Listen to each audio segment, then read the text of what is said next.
Lent during the ministry's announcement had started up again as loud as ever. For some reason, Winston suddenly found himself thinking of Mrs. Parsons with her wispy hair and the dust in the creases of her face.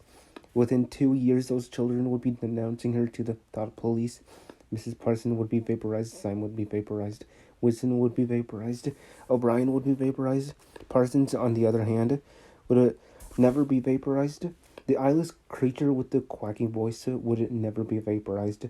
The little beetle-like men who scuttled so nimbly through the labyrinthine corridors of ministries, they too would never be vaporized. And the girl with dark hair, the girl from the fiction apartment, she would never be vaporized either.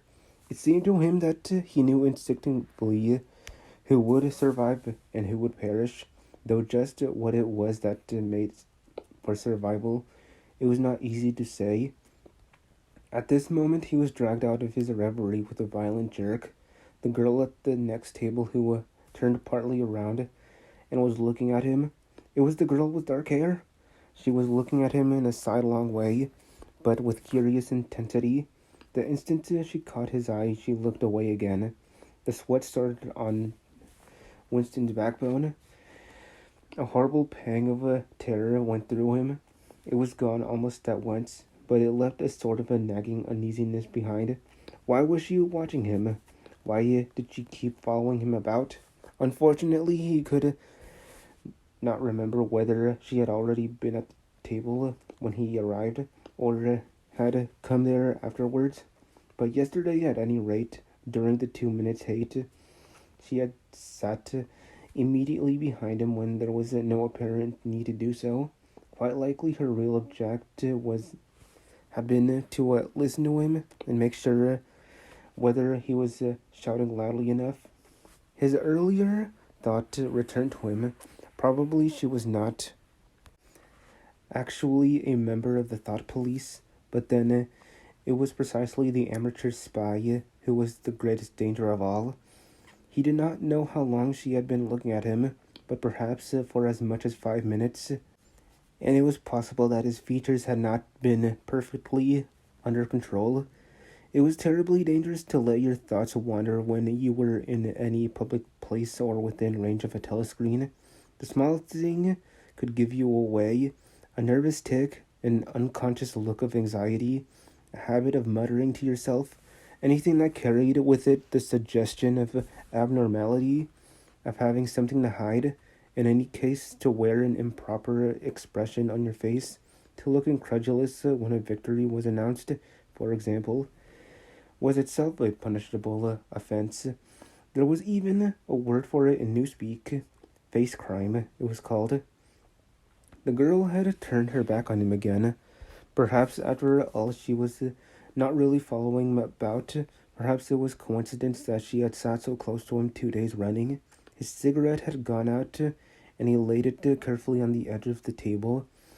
He would finish smoking it after work, if he could keep the tobacco in it. Quite likely the person at the next table was a spy of the thought police, and quite likely he would be in the cellars of the Ministry of Love within 3 days. But a cigarette end must not be wasted. Syme had folded up his strip of paper and stowed it away in his pocket.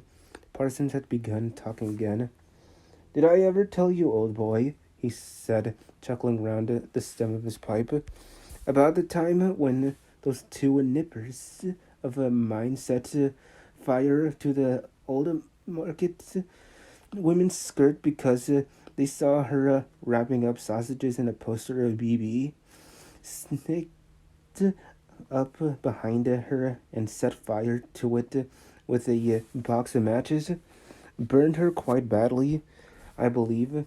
Little beggars, eh? But keen as mustard.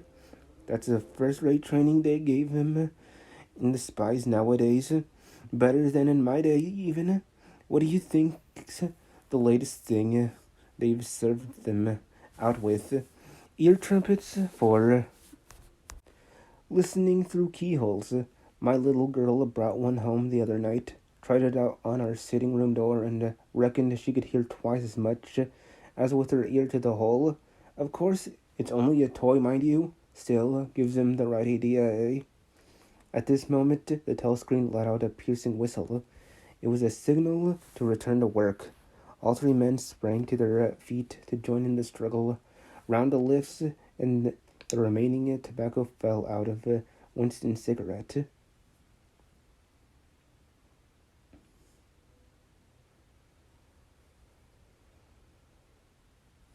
Winston was writing in his diary. It was 3 years ago. It was on a dark evening in a narrow side street near one of the big railway stations. She was standing near a doorway in the wall, under a street lamp that hardly gave any light. She had a young face, painted very thick. It was really the paint that appealed to me, the whiteness of it, like a mask, and the bright red lips. Party women never painted their faces. There was nobody else in the street, and no telescreens. She said $2. For the moment, it was too difficult to go on. He shut his eyes and pressed his fingers against them, trying to squeeze out the vision that kept recurring.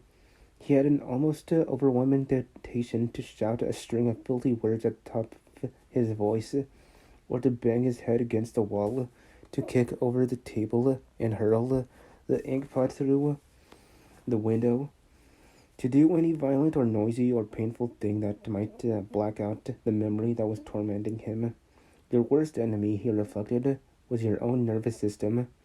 At any moment, the tension inside you was liable to translate itself into some visible symptom. He thought of a man whom he had passed in the street a few weeks back, a quite ordinary-looking man, a party member, aged 35 or 40, tallish and thin, carrying a briefcase.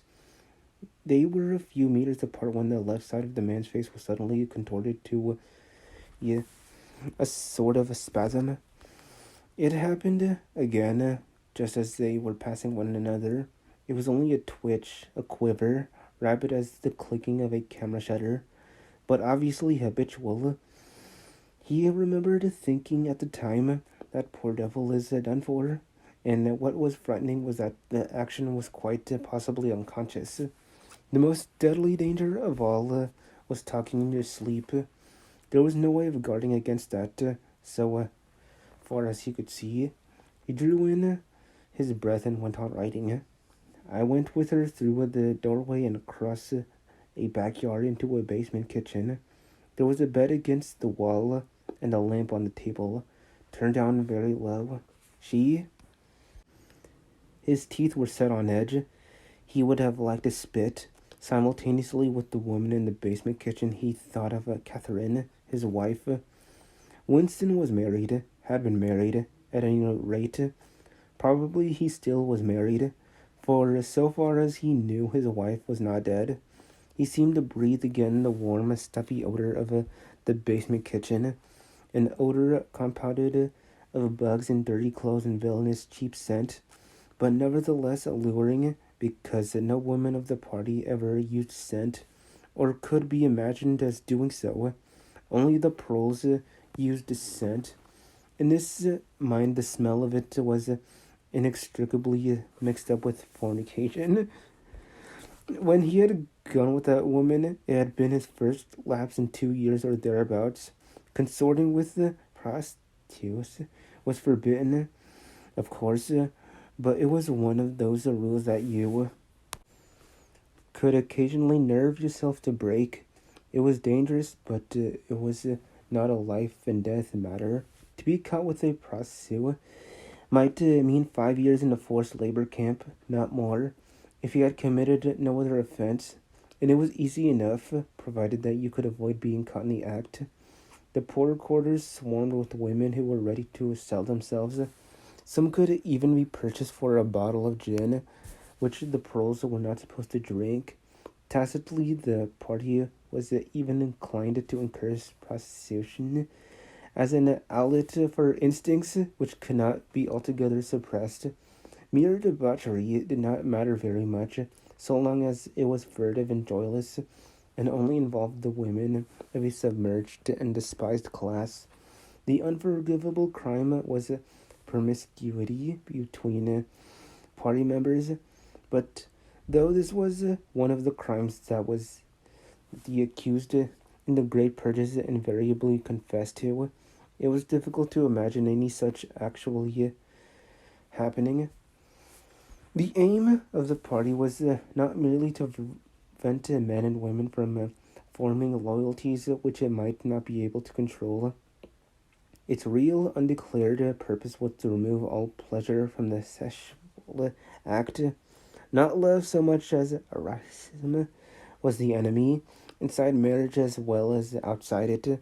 All marriages between party members had to be approved by a committee appointed for the purpose, and though the principle was never clearly stated, permission was always refused if the couple concerned gave the impression of being physically attracted to one another. The only recognized purpose of marriage was to beget children for the service of the party. Sexual intercourse was to be looked on as a slightly disgusting minor operation, like having an enema. This, again, was never put into plain words, but in an indirect way, it was rubbed into every party member from childhood onwards. There were even organizations such as the Junior Anti-Sex League, which advocated complete celibacy for both the sexes. All the children were to be gotten by artificial insemination, ARTSEM, it was called in Newspeak, and brought up in public institutions. This, Winston was aware, was not meant altogether seriously, but somehow it fitted in with the general ideology of the party. The party was trying to kill the sex instinct, or, if it cannot be killed, then to distort it and dirty it. He did not know why this was so, but it seemed natural that it should be so. And so far as the women were concerned, the party's efforts were largely successful. He thought again of Catherine. It must be 9, 10, nearly 11 years since they had parted. It was curious how seldom he thought of her. For days at a time he was capable of forgetting that he had ever been married. They had only been together for about 15 months. The party did not permit divorce, but it rather encouraged separation in cases where there were no children. Catherine was a tall, fair-haired girl, very straight, with splendid movements. She had a bold, aquiline face, a face that one might have called noble until one discovered that there was, as nearly as possible, nothing behind it. Very early in their married life he had decided, though perhaps it was only that he knew her more intimately than he knew most people, that she had, without exception, the most stupid, vulgar, empty mind that he had ever encountered. She had not a thought in her head that was not a slogan. There was no imbecility, absolutely none, that she was not capable of swallowing if the party handed it out to her. The human soundtrack, he nicknamed her in his own mind. Yet he could have endured living with her if it had not been for just one thing: sex. As soon as he touched her, she seemed to wince and stiffen. To embrace her was like embracing a jointed wooden image, and what was strange was that even when she was clasping him against her, he had the feeling that she was simultaneously pushing him away with all her strength. The rigidity of her muscles managed to convey that impression. She would lie there with shut eyes, neither resisting nor cooperating, but submitting.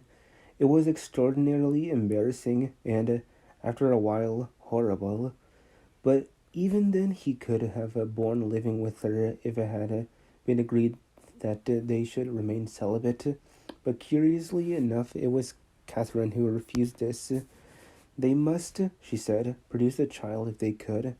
So the performance continued to happen once a week, quite regularly, whenever it was not impossible. She used even to remind him of it in the morning, as something which had to be done that evening, and which must not be forgotten. She had 2 names for it. One was making a baby, and the other was our duty to the party. Yes, she had actually used that phrase. Quite soon he grew to have a feeling of positive dread when the appointed day came round, but luckily no child appeared, and in the end she agreed to give up trying, and soon afterwards they parted. Winston sighed inaudibly. He picked up his pen again and wrote. She threw herself down on the bed and at once, without any kind of preliminary, in the most coarse, horrible way you can imagine, pulled up her skirt. Aye, he saw himself standing there in the dim lamplight, with the smell of bugs and cheap scent in his nostrils, and in his heart a feeling of defeat and resentment, which even at that moment was mixed up with the thought of Catherine's white body, frozen forever with a hypnotic power of the party. Why did it always have to be like this? Why could he not have a woman of his own instead of these filthy scruffles at intervals of years? But a real love affair was an almost unthinkable event. The women of the party were all alike. Chastity was as deeply ingrained in them as party loyalty. By careful early conditioning, by games in cold water, by the rubbish that was dinned into them at school and in the Spies and the Youth League, by lectures, parades, songs, slogans, and martial music, the natural feeling had been driven out of them. His reason told them that there must be exceptions, but his heart did not believe it. They were all impregnable, as the party intended they should be, and what he wanted more even than to be loved was to break down that wall of virtue, even if it were only once in his whole life. The sexual act successfully performed was a rebellion. Desire was thought crime, even to have awakened Catherine. If he could have achieved it, would have been like a seduction, although she was his wife. But the rest of the story had got to be written down. He wrote, I turned up the lamp. When I saw her in the light, out of the darkness, the feeble light of the paraffin lamp had seemed very bright. For the first time he could see the woman properly. He had taken a step toward her and then halted, full of a lust and terror.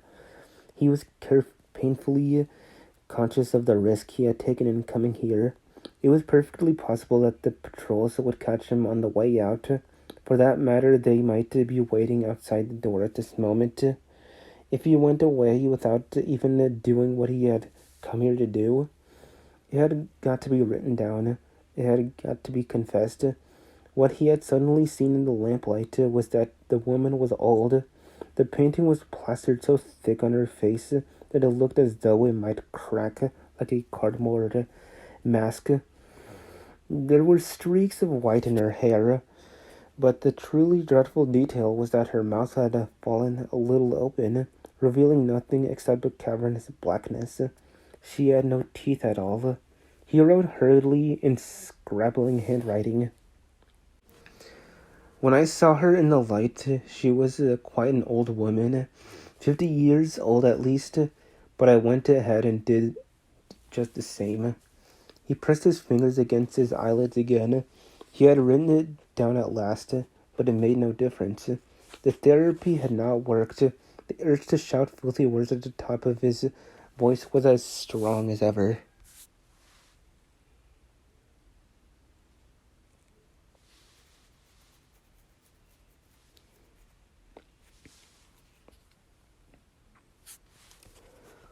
If there is hope, wrote Winston, it lies in the proles. If there was hope, it must lie in the proles, because only there in those swarming disregarded masses, 85% of the population of Oceania, could the force to destroy the party ever be generated. The party could not be overthrown from within. Its enemies, if it had any enemies, had no way of coming together or even of identifying one another. Even if the legendary brotherhood existed, as just possibly it might, it was inconceivable that its members could ever assemble in larger numbers than twos and threes. Rebellion meant a look in the eyes, an inflection of the voice, at the most, an occasional whispered word. But the proles, if only they could somehow become conscious of their own strength, would have no need to conspire. They needed only to rise up and shake themselves like a horse shaking off flies. If they chose, they could blow the party to pieces tomorrow morning. Surely, sooner or later, it must occur to them to do it. And yet, he remembered how once he had been walking down a crowded street when a tremendous shout of hundreds of voices, women's voices, had burst from a side street a little way ahead. It was a great formidable cry of anger and despair. A deep, loud oh, that went humming on like the reverberation of a bell. His heart had leapt. It started, he had thought, a riot. The proles are breaking loose at last. When he had reached the spot, it was to see a mob of 200 or 300 women crowding around the stalls of a street market, with faces as tragic as though they had been the doomed passengers of a sinking ship. But at this moment, the general despair broke down into a multitude of individual quarrels. It appeared that one of the stalls had been selling tin saucepans. They were wretched, flimsy things, but cooking pots of any kind were always difficult to get. Now the supply had unexpectedly given out. The successful women, bumped and jostled by the rest, were trying to make off with their saucepans, while dozens of others clambered around the stall, accusing the stallkeeper of favoritism and of having more saucepans somewhere in reserve. There was a fresh outburst of yells. 2 bloated women, one of them with her hair coming down, had got hold of the same saucepan and were trying to tear it out of one another's hands. For a moment they were both tugging, and then the handle came off. Winston watched them disgustedly, and yet, just for a moment, what almost frightened power had sounded in that cry from only 100 throats. Why was it that they could never shout like that about anything that mattered? Until they become conscious, they will never rebel, and until after they have rebelled, they cannot become conscious. That, he reflected, might also have been a transcription from one of the party textbooks. The party claimed, of course, to have liberated the proles from bondage. Before the revolution, they had been hideously oppressed by the capitalists. They had been starved and flogged. Women who had been forced to work in the coal mines. Women still did work in the coal mines, as a matter of fact. Children had been sold into the factories at the age of 6, but simultaneously, true to the principles of doublethink, the party taught that the proles were natural inferiors who must be kept in subjection like animals by the application of a few simple rules. In reality, very little was known about the proles. It was not necessary to know much, so long as they continued to work and breed. Their other activities were without importance, left to themselves, like cattle turned loose upon the plains of Argentina. They had reverted to a style of life that appeared natural to them, a sort of ancestral pattern. They were born, they grew up in the gutters, they went to work at 12, they passed through a brief blossoming period of beauty and sexual desire. They married at 20, they were middle-aged at 30, they died. For the most part, at 60, heavy physical work, the care of home and children, petty quarrels with neighbors, films, football, beer, and above all, gambling, filled up the horizon of their minds. To keep them in control was not difficult. A few agents of the thought police moved always among them, spreading false rumors and marking down eliminating the few of individuals who were judging capable of becoming dangerous. But no attempt was made to indoctrinate them with the ideology of the party. It is not desirable that the proles should have strong political feelings. All that was required of them was a primitive patriotism which could be appealed to whenever it was necessary to make them accept longer working hours or shorter rations. And even when they became discontented, as they sometimes did, their discontent led nowhere, because being without general ideas, they could only focus it on petty specific grievances. The larger evils invariably escaped their notice. The great majority of Poles did not even have telescreens in their homes. Even the civil police interfered with them very little. There was a vast amount of criminality in London, a whole world within a world of thieves, bandits, prostitutes, drug peddlers, and racketeers of every description. But since it all happened among the Poles themselves, it was of no importance. In all questions of morals, they were allowed to follow their ancestral code. The sexual puritanism of the party was not imposed upon them. Promiscuity went unpunished. Divorce was permitted. For that matter, even religious worship would have been permitted if the Poles had shown any sign of needing or wanting it. They were beneath suspicion, as the party slogan put it.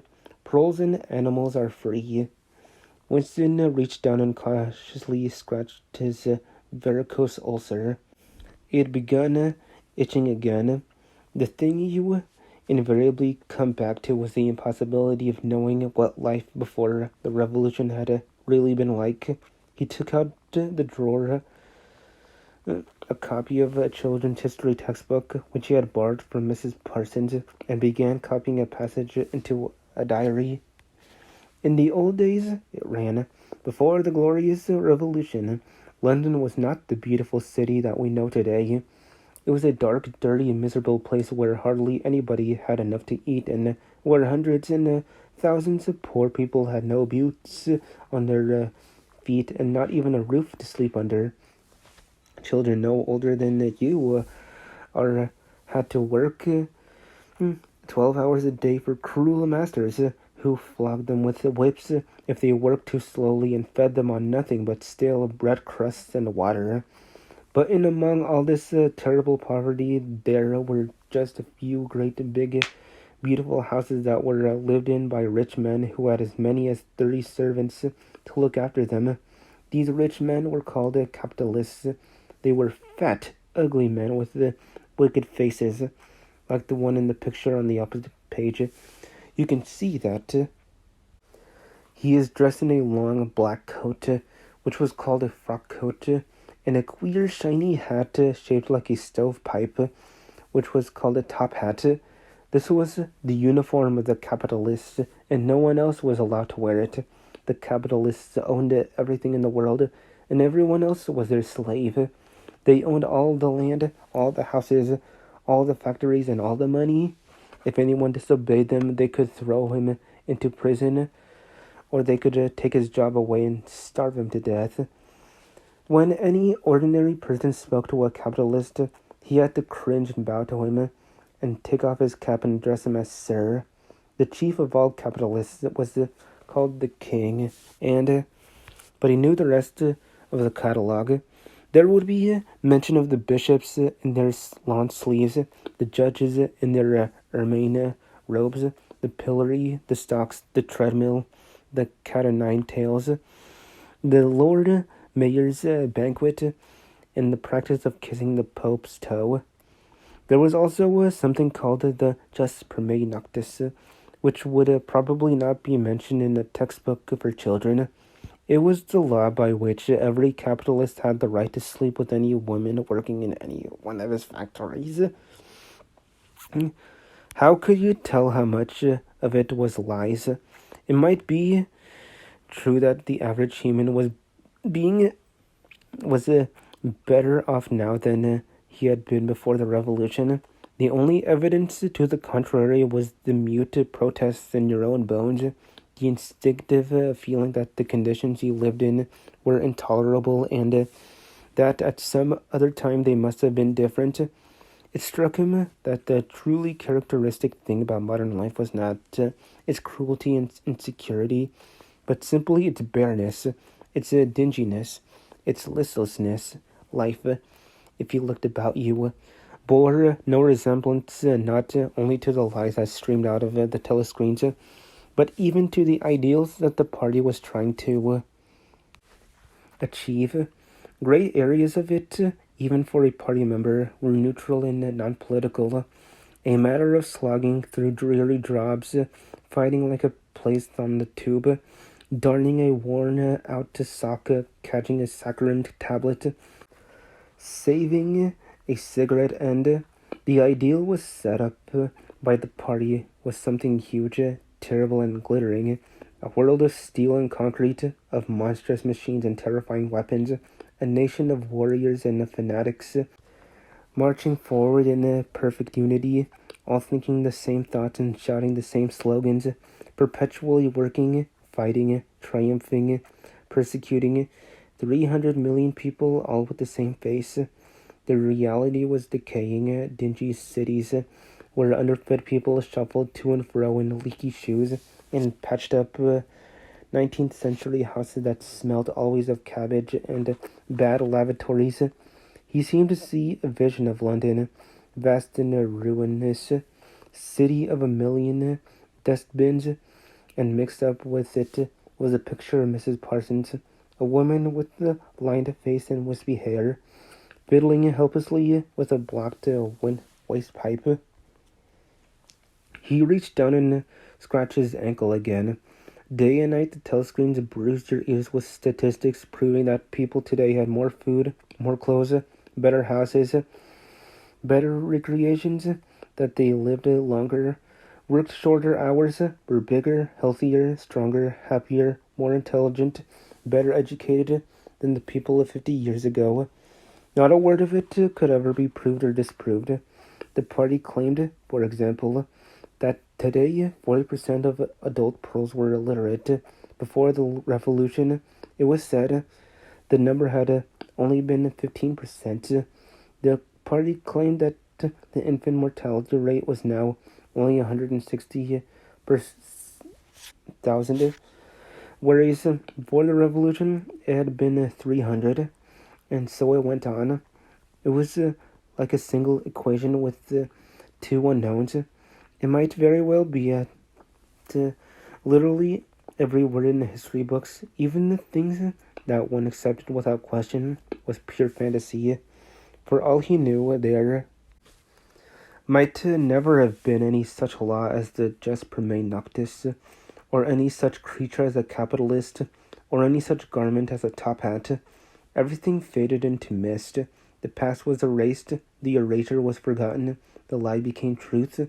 Just once in his life he had possessed, after the event, that was what counted.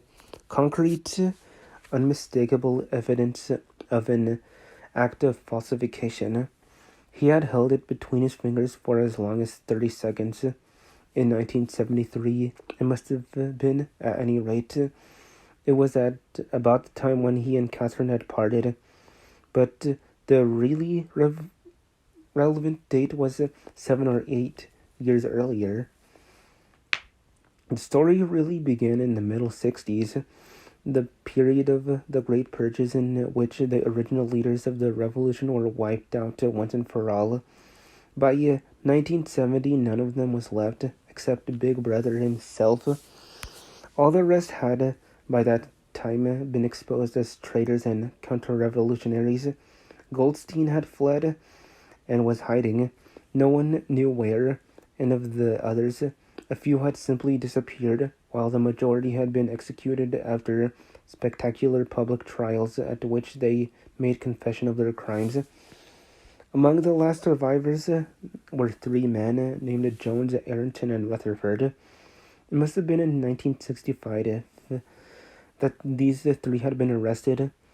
As often happened, they had vanished for a year or more, so that one did not know whether they were alive or dead, and then had suddenly been brought forth to incriminate themselves in the usual way.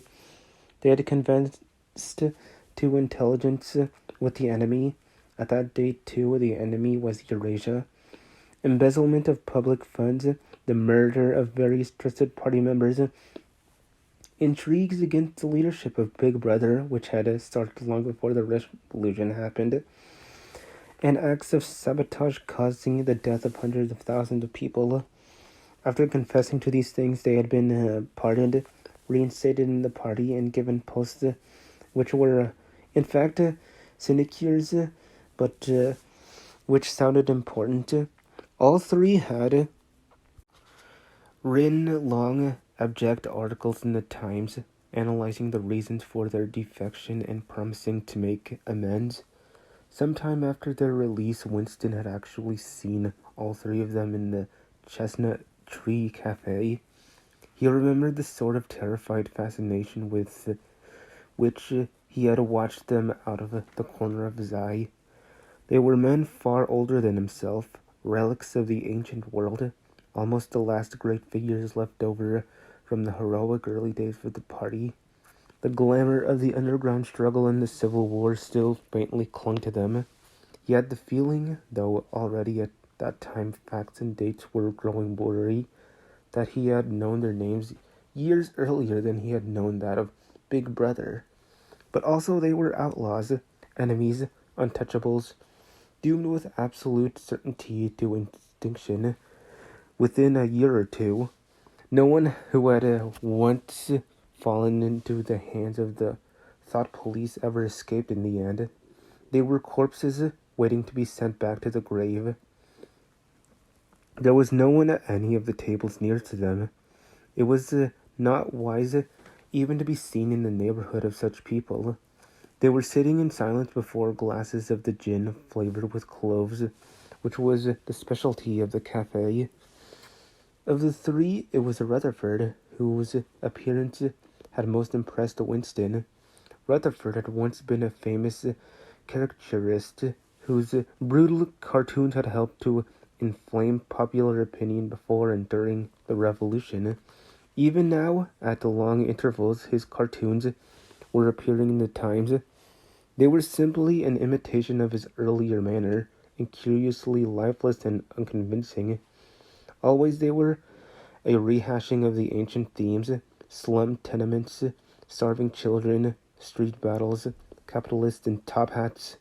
Even on the barricades, the capitalists seemed to cling to their top hats, an endless, hopeless effort to get back into the past. He was a monstrous man, with a mane of greasy gray hair, his face pouched and seamed, with the protuberant lips. At one time, he must have been immensely strong. Now his great body was sagging, sloping, bulging, falling away in every direction. He seemed to be breaking up before one's eyes, like a mountain crumbling.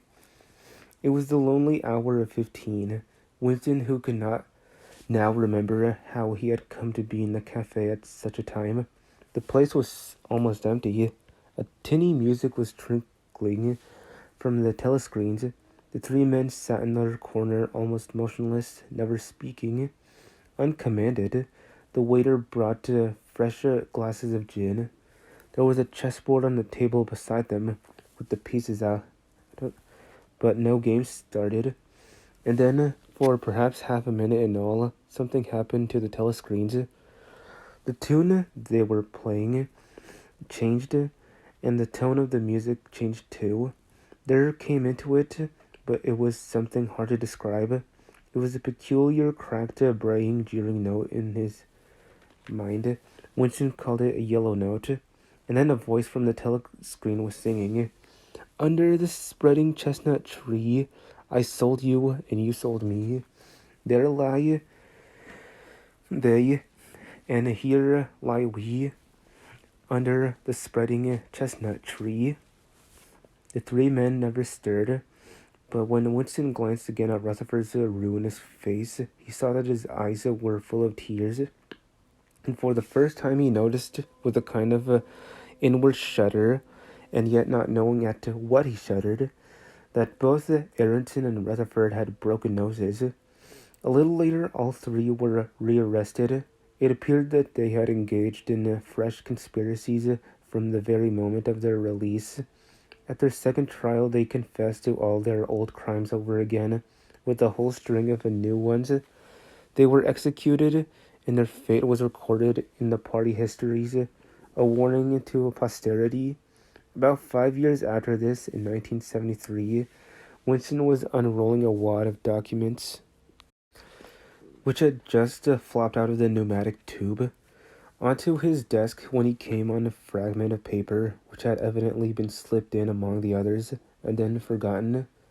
The instant he had flattened it out, he saw its significance. It was a half-page torn out of the Times of about 10 years earlier, the top half of the page, so that it included the date, and it contained a photograph of the delegates at some party function in New York. Prominent in the middle of the group were Jones, Aronson, and Rutherford.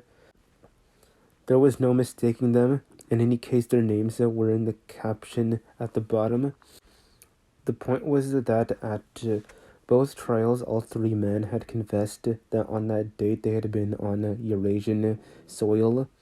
They had flown from a secret airfield in Canada to a rendezvous somewhere in Siberia, and had conferred with members of the Eurasian General Staff, to whom they had betrayed important military secrets. The date had stuck in Winston's memory because it chanced to be a midsummer day, but the whole story must be on record in countless other places as well. There was only one possible conclusion: the confessions were lies. Of course, this was not in itself a discovery. Even at that time, Winston had not imagined that the people who were wiped out in the purges had actually committed the crimes that they were accused of. But this was concrete evidence. It was almost a fragment of the abolished past, like a fossil bone which turns up in the wrong stratum and destroys a geological theory. It was enough to blow the party to atoms if in some way it could have been published to the world and its significance made known. He had gone straight on working. As soon as he saw what the photograph was and what it meant, he had covered it up with another sheet of paper. Luckily, when he unrolled it, it had been upside down from the point of view of the telescreen. He took his scribbling pad on his knee and pushed back his chair so as to get as far away from the telescreen as possible. To keep your face expressionless was not difficult, and even your breathing could be controlled with an effort, but you could not control the beating of your heart, and the telescreen was quite delicate enough to pick it up. He let what he judged to be 10 minutes go by, tormented all the while by the fear that some accident, a sudden draft blowing across his desk, for instance, would betray him. Then, without uncovering it again, he dropped the photograph into the memory hole, along with some other waste papers. Within another minute, perhaps, it would have crumbled into ashes. That was 10-11 years ago. Today, probably, he would have kept that photograph.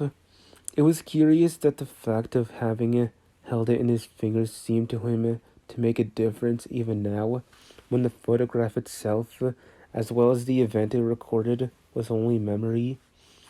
Was the party's hold upon the past less strong, he wondered, because a piece of evidence which existed no longer had once existed? But today, supposing that it could be somehow resurrected from the ashes, the photograph might not even be evidence. Already at the time when he made his discovery, Oceania was no longer at war with Eurasia, and it must have been to the agents of Eurasia that the three dead men had betrayed their country. Since then, there had been other changes, 2, 3. He cannot remember how many.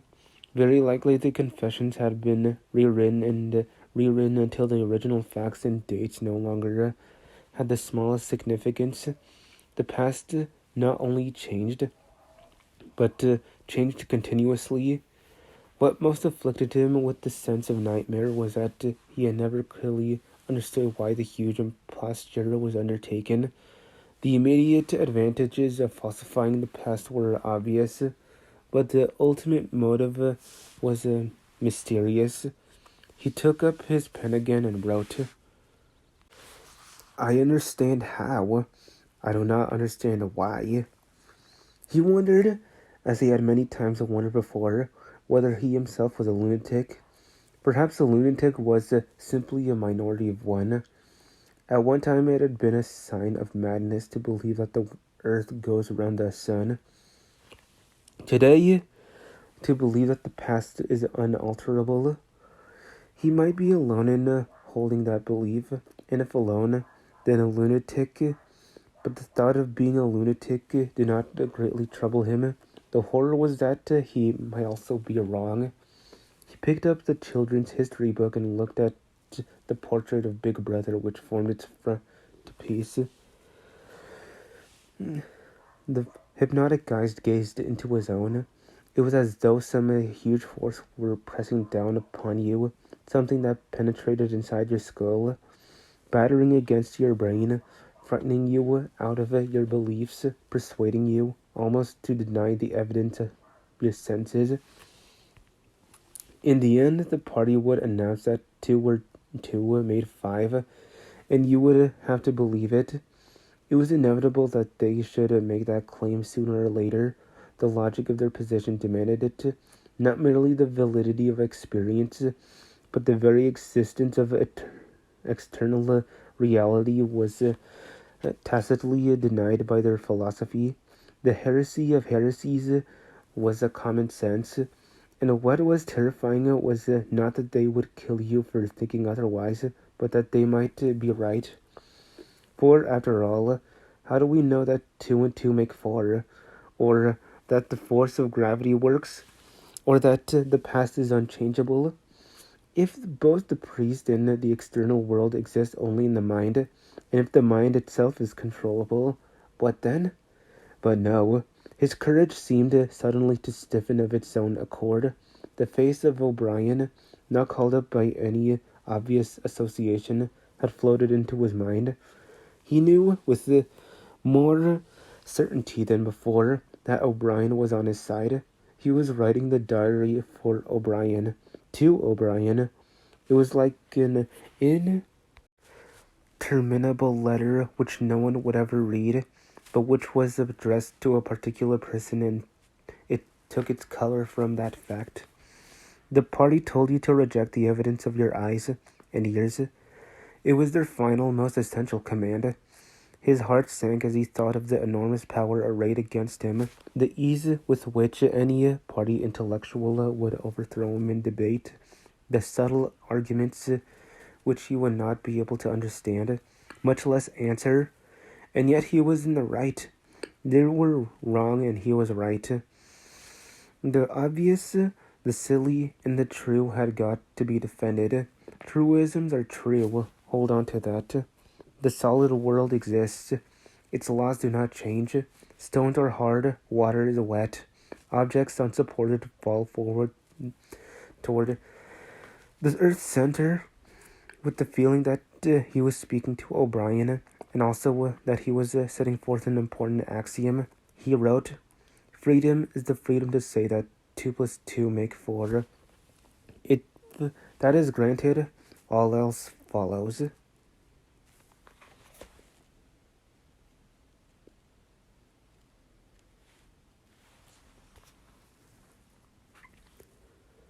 From somewhere at the bottom of the passage, the smell of roasting coffee, real coffee, not victory coffee, came floating out into the street.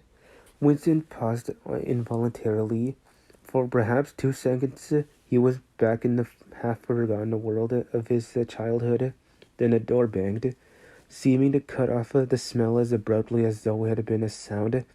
He had walked several kilometers over pavements, and his varicose ulcer was throbbing. This was the second time in 3 weeks that he had missed an evening at the community center. A rash act, since you could be certain that the number of your attendances at the center were carefully checked.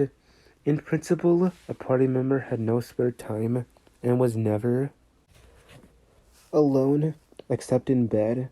It was assumed that when he was not working, eating, or sleeping, he would be taking part in some kind of communal recreations. To do anything that suggested a taste for solitude, even to go for a walk by yourself, was always slightly dangerous. There was a word for it in Newspeak, own life. It was called meaning individualism and eccentricity. But this evening, as he came out of the ministry, the balminess of the April air tempted him.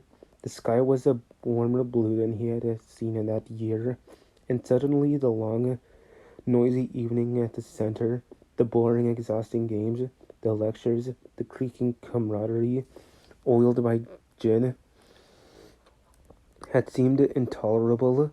On impulse, he had turned away from the bus stop and wandered off into the labyrinth of London, first south, then east, then north again, losing himself along the unknown streets and hardly bothering in which direction he was going. If there is hope, he had written in the diary, it lies in the pearls. The words kept coming back to him, the statement of a mystical truth and a palpable absurdity.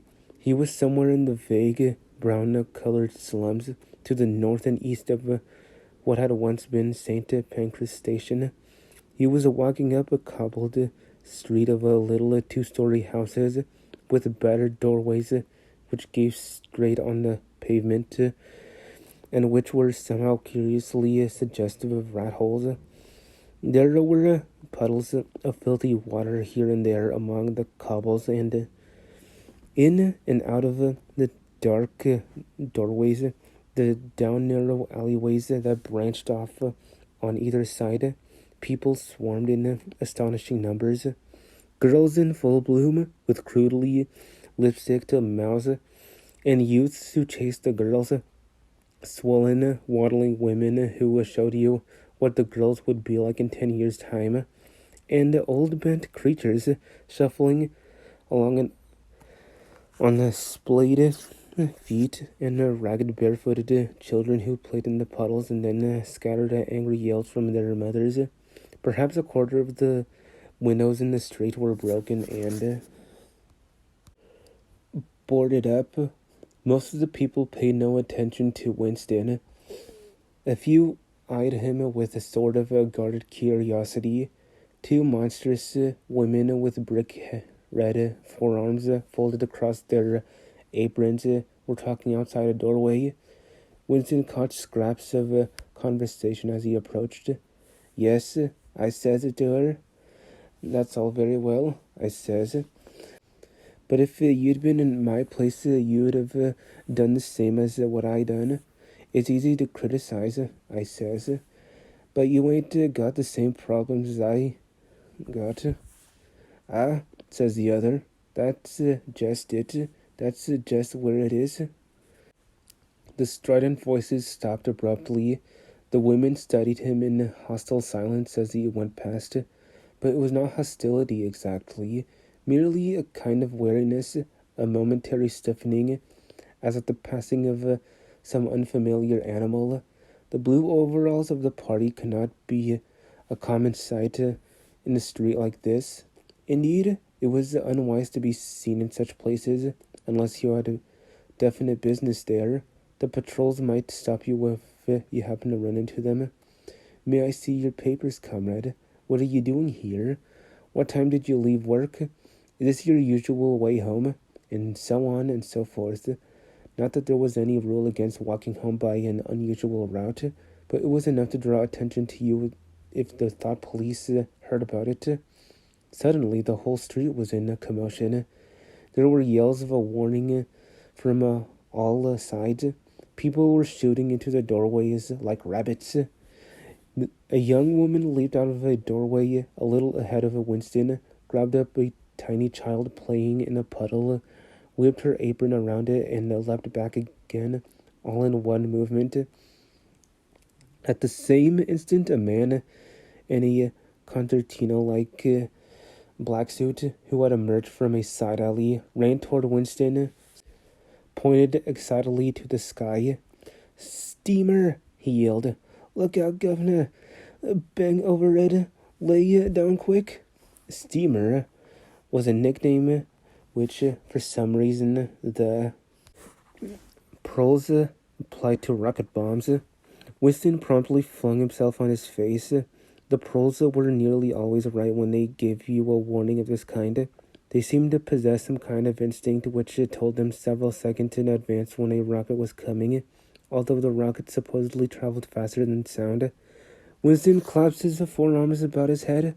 There was a roar that seemed to make the pavement heave. A shower of light objects pattered onto his back.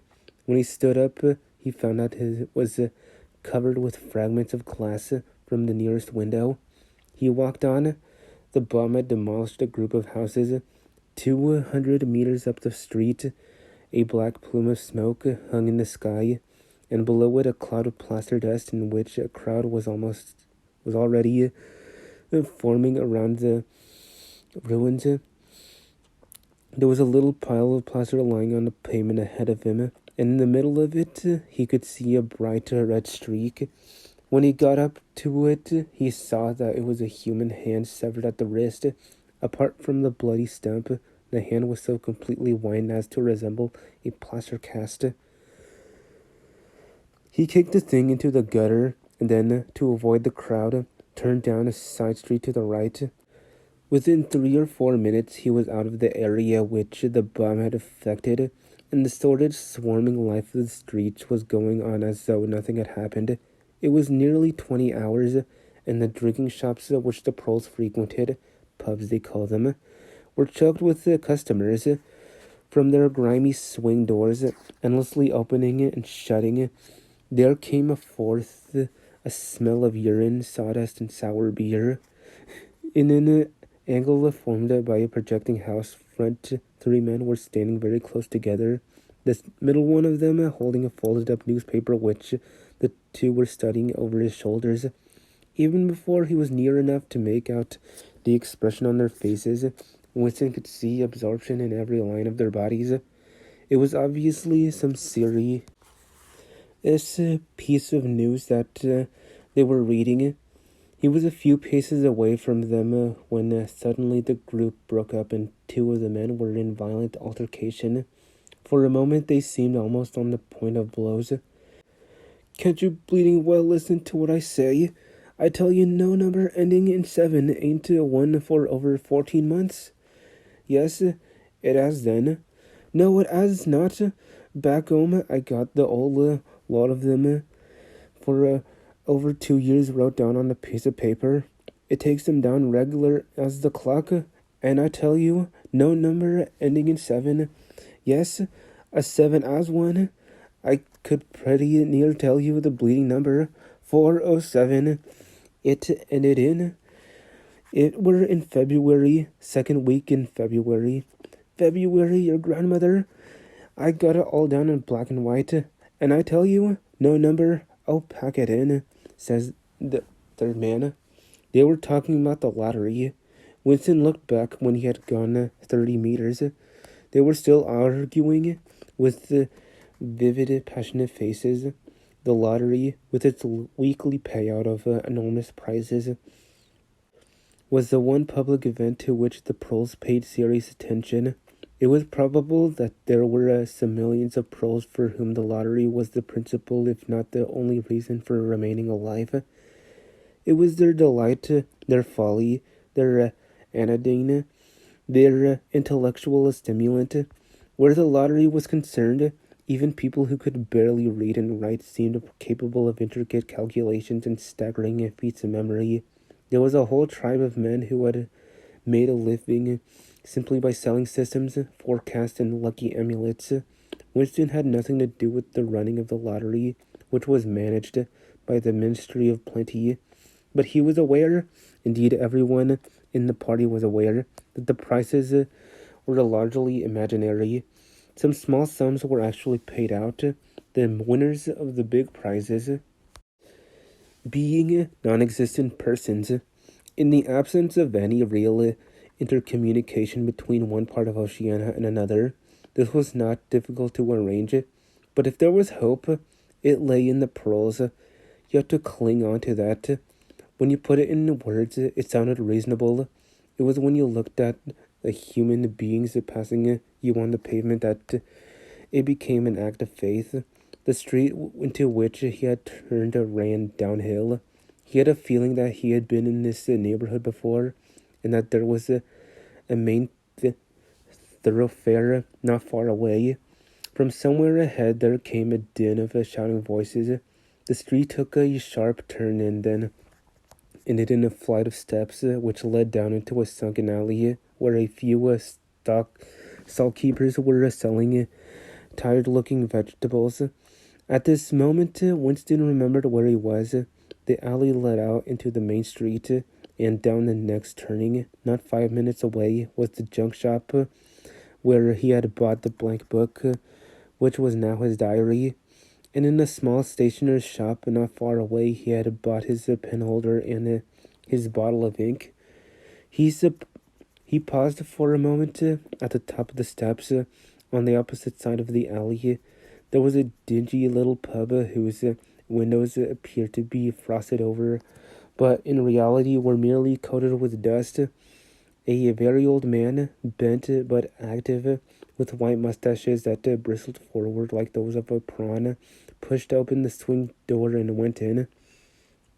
As Winston stood watching it, it occurred to him that the old man, who must be 80 at the least, had already been middle-aged when the revolution happened. He and a few others like him were the last links that now existed with the vanished world of capitalism. In the party itself, there were not many people whose ideas who had been formed before the revolution.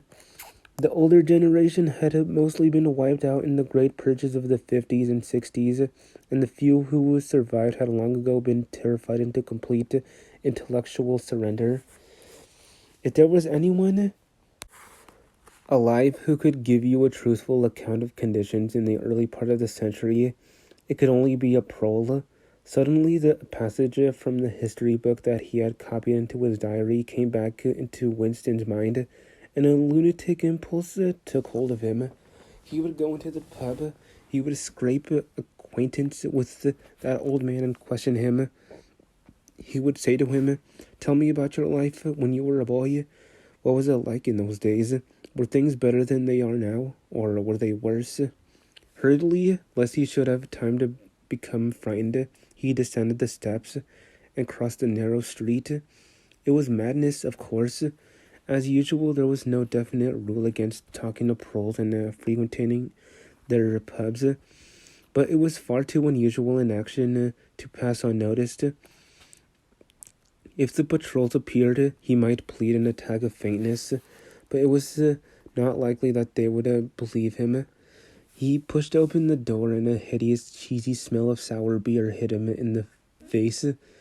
As he entered, the din of voices dropped to half its volume. Behind his back, he could feel everyone eyeing his blue overalls. A game of darts which was going on at the other end of the room interrupted itself for perhaps as much as 30 seconds. The old man whom he had followed was standing at the bar, having some kind of altercation with the barman, a large, stout, hook-nosed young man with enormous forearms. A knot of others, standing round with glasses in their hands, were watching the scene. "I asked you civil enough, didn't I?" said the old man, straightening his shoulders pugnaciously. "You telling me you ain't got a pint mug in the old bleeding boozer?" "And what in hell's name is a pint?" said the barman, leaning forward with the tips of his fingers on the counter. "Our got him calls himself a barman and don't know what a pint is. Why, a pint's the half of a quart, and there's 4 quarts in a gallon. I'll teach you the ABC next." "Never heard of him," said the barman shortly. "Liter and half liter. That's all we serve. That's the glasses on the shelf in front of you. I like a pint. persisted the old man. "You could have drawed me off a pint easy enough. We didn't have these bleeding leaders when I was a young man. When you were a young man, we were all living in the treetops," said the barman with a glance at the other customers.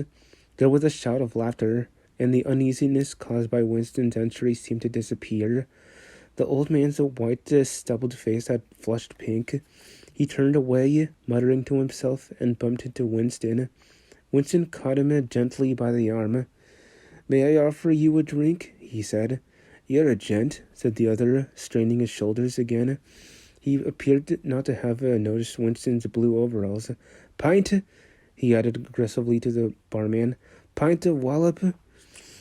The barman switched 2 half-liters of dark brown beer into thick glasses which he had rinsed in a bucket under the counter.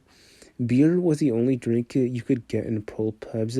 The proles were supposed not to drink gin, though in practice they could get hold of it easily enough. The game of darts was in full swing again, and the knot of men at the bar had begun talking about lottery tickets. Winston's presence was forgotten for a moment. There was a deal table under the window where he and the old man could talk without fear of being overheard. It was horribly dangerous, but at any rate there was no telescreen in the room, a point he had made sure of as soon as he came in. "It could have drawed me off a pint," grumbled the old man, and he settled down behind his glass. "A half-liter ain't enough. It don't satisfy you. And a old liter's too much. It starts my bladder running, let alone the price." "You must have seen great changes since you were a young man," said the Winston tentatively. The old man's pale blue eyes moved from the dartboard to the bar, and from the bar to the door of the gents, as though it were in the barroom that he expected the changes to have occurred. "The beer was better," he said finally, "and cheaper. When I was a young man, mild beer, wallop, we used to call it, was 4 pence a pint. That was before the war, of course." "Which war was that?" said Winston. It's all wars," said the old man vaguely. He took up his glass and his shoulders strained again. "Here's wishing you the very best of health." In his lean throat, the sharp-pointed Adam's apple made a surprisingly rapid up-and-down movement, and the beer vanished. Winston went to the bar and came back with 2 more half-liters. The old man appeared to have forgotten his prejudice against drinking a full liter. "You are very much older than I am," said Winston. "You must have been a grown man before I was born. You can remember what it was like in the old days, before the revolution. People of my age don't really know anything about those times. We can only read about them in books, and what it says in the books may not be true. I should like your opinion in that. The history books say that the life before the revolution was completely different from what it is now. There was the most terrible oppression, injustice, poverty, worse than anything that we can imagine. Here in London, the great mass of the people never had enough to eat from birth to death. Half of them hadn't even boots on their feet. They worked 12 hours a day. They left school at 9. They slept 10 in a room. And at the same time, there were very few people, only a few thousands, the capitalists they were called, who were rich and powerful. They owned everything there was to own. They lived in great gorgeous houses with 30 servants. They rode about in motor cars and 4-horse carriages. They drank champagne. They wore top hats. The old man brightened suddenly. "Top hats," he said. "Funny you should mention them. The same thing come into my head only yesterday. I don't know why. I was just thinking. I ain't seen a top hat in years. Going right out, they have. The last time I wore one was at my sister-in-law's funeral, and that was, I couldn't give you the date, but it must have been 50 years ago. Of course, it was only hired for the occasion, you understand." "It isn't very important about the top hats," said Winston patiently. "The point is, these capitalists, They and a few lawyers and priests and so forth who lived on them were the lords of the earth. Everything existed for their benefit. You, the ordinary people, the workers, were their slaves. They could do what they liked with you. They could ship you off to Canada like cattle. They could sleep with your daughters if they chose. They could order you to be flogged with something called a cat o' nine tails. You had to take your cap off when you passed them. Every capitalist went about with a gang of lackeys who, the old man grinned again. Lackeys, he said. Now there's a word I ain't heard since ever so long. Lackeys. That regular makes me back, that does. I recollect, donkeys years ago. I used to sometimes go to Ada Park of a Sunday afternoon to hear the blokes making speeches. Salvation Army, Roman Catholics, Jews, Indians, all sorts there was.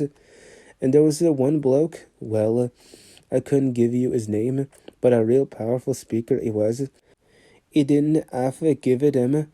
Lackeys, he says, lackeys of the bourgeoisie, flunkies of the ruling class, parasites, that was another name of them, and hyenas, definitely call them hyenas.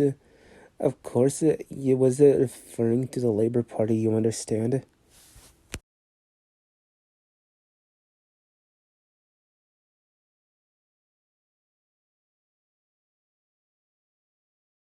Has the dawn ever seen your eyes?